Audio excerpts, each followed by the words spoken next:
हनुमान जयंती के दिन देश की राजधानी दिल्ली में हुए हिंसा मामले में अब बीजेपी बुरी तरह घिरती नजर आ रही है और मोदी सरकार पर सवाल खड़े हो रहे हैं। बीते दिन जहां ओवैसी ने इस हिंसा का जिम्मेदार सरकार को बताया था, तो अब एनसीपी चीफ शरद पवार ने भी बीजेपी को आड़े हाथों ले लिया है। आखिर क्या बोले शरद पवार, देखिए रिपोर्ट।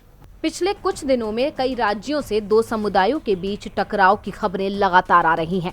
मध्य प्रदेश और गुजरात के बाद धार्मिक ध्रुवीकरण की इस आग से देश की राजधानी तक नहीं बच पाई और हनुमान जयंती के दिन दिल्ली के जहांगीरपुरी में भी दो समुदायों के बीच झड़प हो गई और अब इस पूरे मामले में जांच जारी है। लेकिन वहीं दूसरी तरफ एक सवाल बना हुआ है कि अचानक देश में इस तरह की घटनाएं क्यों बढ़ गई हैं?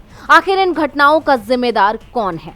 जहां एक तरफ इस सवाल का जवाब ढूंढा जा रहा है, तो वहीं इस पूरे मामले में अब भारतीय जनता पार्टी बुरी तरह घिर चुकी है और पार्टी विपक्ष के निशाने पर आ गई है। शिवसेना और एआईएमआईएम तो पहले ही बीजेपी को इन घटनाओं का जिम्मेदार बता रहे थे। अब इस लिस्ट में एक नाम और जुड़ गया है और वो नाम है एनसीपी चीफ शरद पवार का। सीधे बीजेपी पर आरोप लगाते हुए राष्ट्रवादी कांग्रेस पार्टी के मुखिया शरद पवार ने कहा कि इन हिंसक घटनाओं के लिए भाजपा जिम्मेदार है।